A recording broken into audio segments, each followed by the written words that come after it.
What's up, YouTube? This is your boy Enrique, aka Biggie's Comics, coming back at you with a different type of video this time. This video is going to be a review video, and the reason I'm doing this is because I wanted to do something a little different.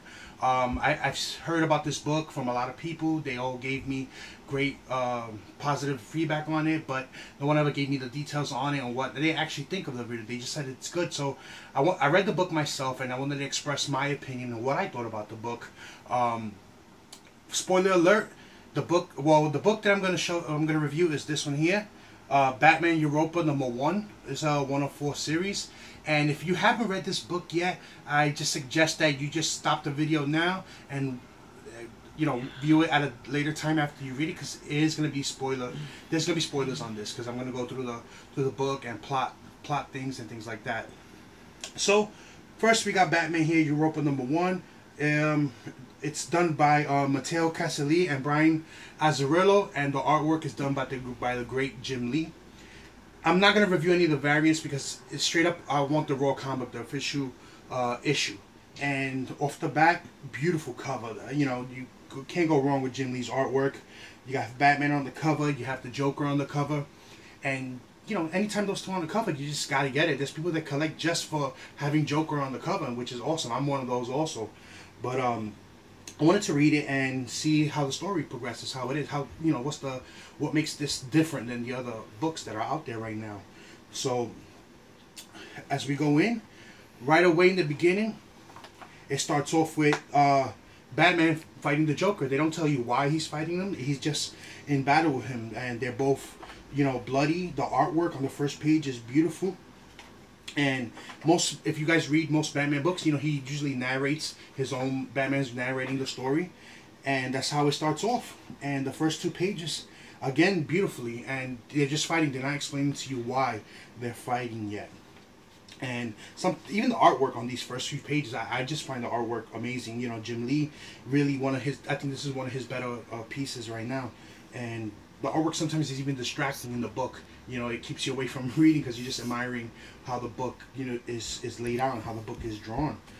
So it starts off right with Batman, and you don't know why he's fighting him. He's just fighting the Joker, and they're basically fighting almost to the death. And then it cuts off after that. It doesn't let you know why they're fighting.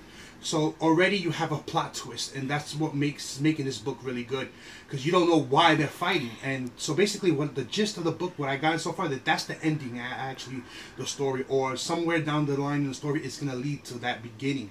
So right there, you have your first twist right there. So it's very intriguing. And then as you progress further into the story, it's Batman fighting one of his villains, Killer Croc, and as he's fighting him, Batman starts talking to himself, saying, I feel different. I usually take down Croc in a few minutes, but this is taking longer. So he's realizing that something is wrong. So that's where this story is. This is the gist of the story right here. Batman he finds out that he's sick. He's dying, and he has basically a week to live.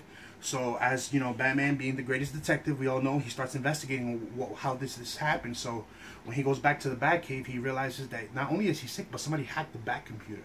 No one hacks Batman's computer. So he right away knows that these two things are linked. And as the story progresses, he figures out basically that the person's left him a clue, and it brings him to Europe, hence the title Europa. He ends up going to Berlin, and as he's investigating, guess who he finds later down the line? He finds the Joker. But he thought that the Joker was actually responsible for it, but the Joker was not responsible for it. The Joker's actually infected also. So this is where the story changes, because the Joker and Batman both have to work together to find out who put this virus on them, who's trying to kill both of them. So you never get really stories with Batman and Joker going together, working together as a team. How can they work together? If you know anything about them, you know that they don't mix. They just after each other always. And that's the twist of the story. That's what makes this story a good story. And I didn't expect that at the ending, so it was pretty cool to have that as a plot twist. Knowing that for the next 3 issues, we're gonna have to see them work together, and how are they gonna work together?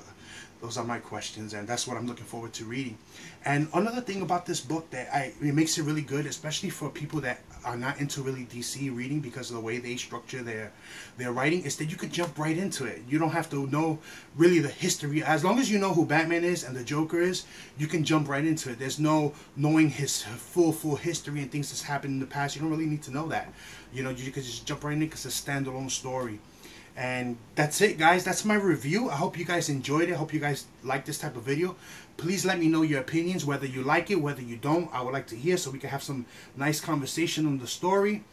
And if you guys like this type of video, I will do it more often. And if there's any specific books that you guys are curious to know more about, just hit me up in the comments and let me know. You know, I love interacting with all of you guys. And that's it, guys. Until next video, peace!